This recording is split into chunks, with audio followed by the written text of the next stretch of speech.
नमस्कार दोस्तों, हमारी आज की कहानी है यह घर स्वर्ग हो जाएगा। अरे मम्मी, आप तो बाद में आने वाली थी, आज ही कैसे आ गई? मेरा मतलब है कि क्यों आ गई? इससे पहले कि निशा कुछ और बोलती, मम्मी घर में घुस चुकी थी। घर में उनको देखकर सबकी आंखों में डर साफ साफ पता चल रहा था। मम्मी यानी कि राधिका जी के सामने हमेशा साड़ी पहनने वाली निशा जींस और टॉप में खड़ी सहमी सी थी। कोमल ने भी शॉर्ट्स पहने हुए थे। टीवी में फुल वॉल्यूम के साथ आर्यन कोई इंग्लिश मूवी देख रहा था और सिंह साहब पीछे अपने कमरे में सो रहे थे। वैसे भी सिंह साहब को अपने काम से काम रखना ही पसंद था। घर के मामले में वह जितनी ज़रूरत होती है उतने ही थे और राधिका जी का ही घर में एक तरफा राज्य चलता था। तभी कोई डिलीवरी बॉय खाना देने आ गया। शायद घर के लोगों ने खाना बाहर से मंगवाया था। इतने में ही संचित भी चिल्लाता हुआ आया और बोला, अरे सुनो, टिकट मिल गई है, आज रात का शो है। ओके बच्चों, हम लोग जाएंगे और तुम सब। बात वहीं रुक गई। अरे माँ, तुम कब आई? बुरी तरह से घबराते हुए संचित बोला। और कोई दिन होता तो राधिका जी अब तक तो बुरी तरह से फट चुकी होती। उनके होते हुए इतनी मजाल है कि बहू बिना दुपट्टे के, और वह भी तब जब ससुर भी घर में हो।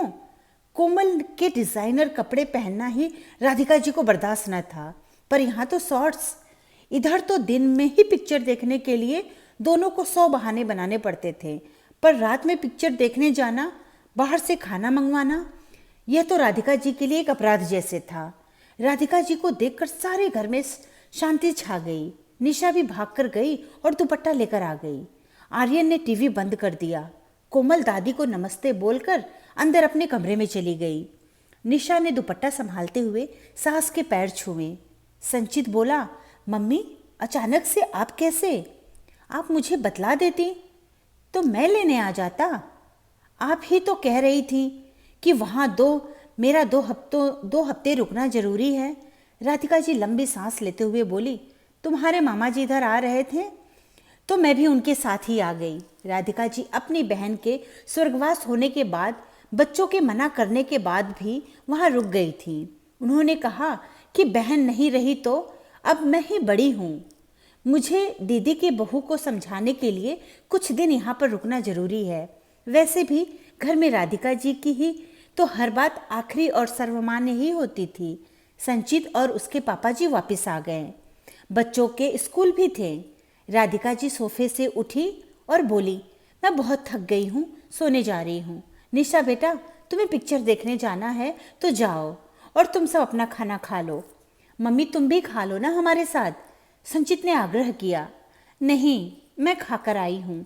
इतना बोल राधिका जी अपने कमरे में चली गई। राधिका जी का यह व्यवहार सबको अजीब सा तो लगा, पर सबने सोचा शायद वह अभी दुख में है, कल सबको एक एक करके सुनाएंगी। सोचते हुए सब अपने अपने काम में लग गए। राधिका जी और उनकी बहन कावेरी जी, लगभग इन दोनों बहनों में यह प्रतियोगिता लगी ही रहती थी कि किसकी बहू ज़्यादा अनुशासन प्रिय है और किसका घर ज़्यादा व्यवस्थित है।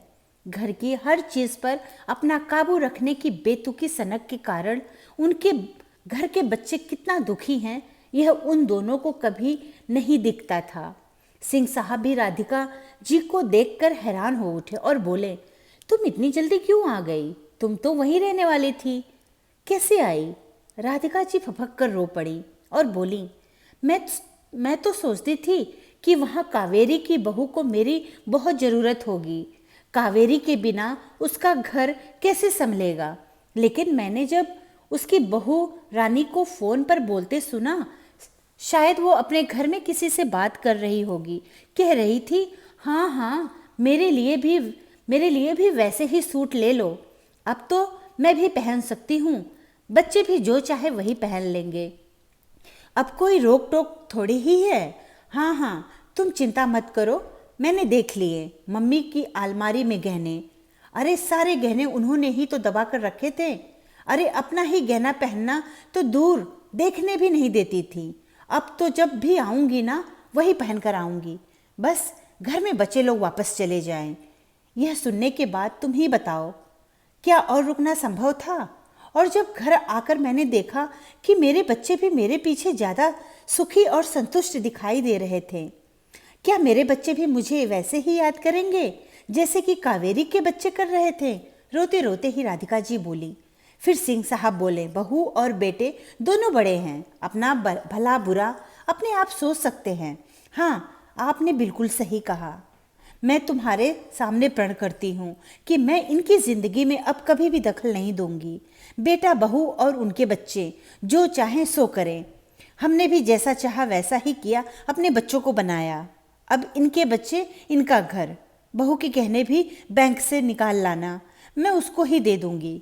राधिका जी रोते रोते बोली। सिंह साहब ने राधिका जी को चुप करवाया और कहा, मैं तो हमेशा से ही कहता था, पर तुम्हें यह बात कभी समझ में ही नहीं आई।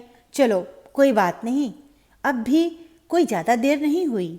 तुम्हारे इस व्यवहार से बच्चों का डर भी प्यार में बदल जाएगा, तो देखना अब यह घर स्वर्ग हो जाएगा। अब निश्चिंत होकर आराम करो, बहुत थक गई हो तुम भी। शुक्र है तुम्हें तो समय रहते ही समझ आ गई। राधिका जी अभी भी धीरे धीरे सिसकियाँ ले रही थीं। धन्यवाद दोस्तों, कहानी अच्छी लगी तो लाइक और सब्सक्राइब